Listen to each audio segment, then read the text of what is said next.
आप सबको दीपावली की शुभकामना। आज यहाँ दीपावली के दिन हम लोग इसलिए आए हैं ताकि जब पूरे बिहार में, पूरे देश में लोग आज प्रकाश के पर्व दीपावली को मना रहे हैं, तो कोई ये भूले नहीं कि बिहार का एक गांव जवनिया, जो पिछले कुछ महीने पहले जहां पूरा गांव और सैकड़ों लोगों के घर, उनके मकान, उनके जीवन भर की कमाई, उनके खेत, सब कुछ गंगा में समाहित हो गया। तो जब आप अपने घर में दिवाली मना रहे हैं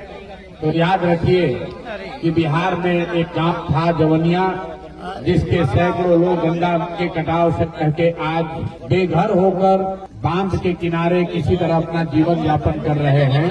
इसीलिए जन स्वराज परिवार की ओर से हम लोग यहाँ आए हैं ताकि बिहार के लोग ये भूले नहीं कि उनके ही राज्य के कुछ साथी किस कठिन परिस्थिति में अपना जीवन बिता रहे हैं। हमसे पहले भी यहाँ कई नेता लोग आए हैं, आगे भी नेताओं का आना जाना लगा रहेगा। हम यहाँ सिर्फ इसलिए आए हैं कि लोगों को ये याद रहे, सरकार को ये याद रहे कि एक गांव जो गंगा में विलीन हो गया, उसके लोगों के लिए भी आज दिवाली है, लेकिन उनके घरों में दिया नहीं जल रहा है, उनके घर में अंधकार हो गया है और सरकार करीब करीब इनको भूल गई है। अभी से 15 दिन के बाद जब आप वोट देने जाइए तो याद रखिएगा, आज जवनिया के गांव के घर, लोगों के घर में अंधकार हुआ है, कल आपके घर में भी ऐसी दुर्घटना हो सकती है, आपके साथ भी ये जाति हो सकती है। तो जैसे सरकार इनकी चिंता नहीं कर रही है, आपके और आपके बच्चों की भी चिंता नहीं करेगी।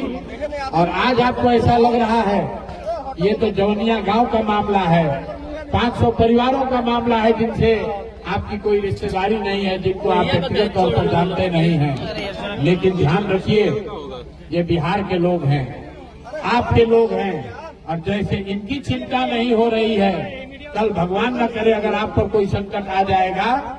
तो ये सरकार आपके और आपके परिवार की भी चिंता नहीं करेगी। यही बात बिहार के लोगों को याद रहे, खास करके जब आप जा रहे हैं लोकतंत्र के सबसे बड़े पर्व चुनाव में, अपने लिए नई व्यवस्था, नई सरकार को चुनने जा रहे हैं, तो इस जवनिया गांव के लोगों के दर्द को भूलिएगा नहीं। आप अपने कष्ट, अपने बच्चों की परेशानी, अपनी गरीबी, अपनी बदहाली, अपने भ्रष्टाचार से जूझ रहे परिवार के साथ साथ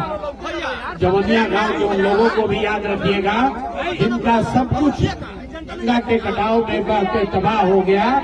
और पिछले कई महीनों से ये सरकार से मदद की आस में बांध पर बैठे हुए हैं, बांध पर ये लोग अपना जीवन बिता रहे हैं। इसीलिए आज मैं आया हूँ कि आज के दिन एक बार बिहार की जनता को ये फिर से याद दिलाया जाए कि इन लोगों के आवाज में अपनी ताकत जोड़िए, अपनी आवाज जोड़िए। आपके हाथ में वो ताकत है, आपके वोट में वो ताकत है। जिस सरकार ने जवनिया गांव के लोगों को इनके हाल पर छोड़ दिया है,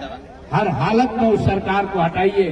बिहार में बदलाव कीजिए, नई व्यवस्था बनाइए, ताकि जो परेशानी आज जवनिया गांव के लोगों को हुई है वो बिहार में आने वाले समय में किसी के साथ न हो। इसी के लिए आए हैं और दिवाली की इस संध्या पर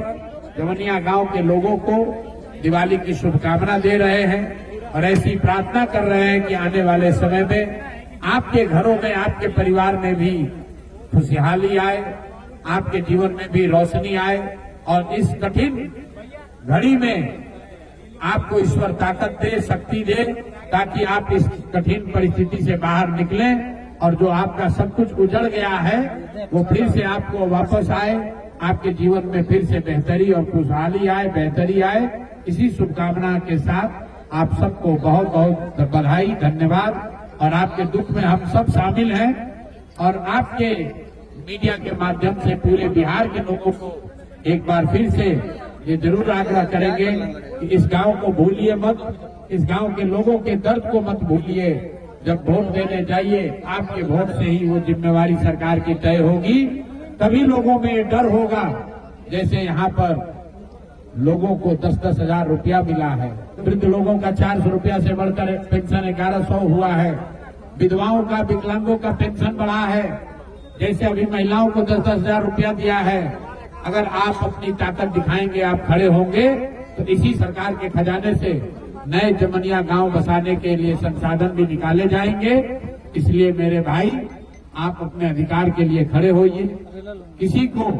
जो आपका अधिकार नहीं दे रहा उसको वोट मत दीजिए, और पूरे बिहार के लोग, जमनिया गांव के लोगों के दुख में आप शामिल होइए, इनके साथ संवेदना रखिए और भगवान से प्रार्थना कीजिए कि एक अच्छी सरकार बने। जिसकी भी सरकार बने वो जमनिया गांव को फिर से आबाद करे, यहाँ के लोगों के जीवन को आबाद करे। इसी भावना के साथ आप सबका यहाँ फिर से बहुत बहुत धन्यवाद। दिवाली की शुभकामनाएं। स्कूल का बस्ता छाप पर बटन दबाएं, जन सुराज को विजयी बनाएं।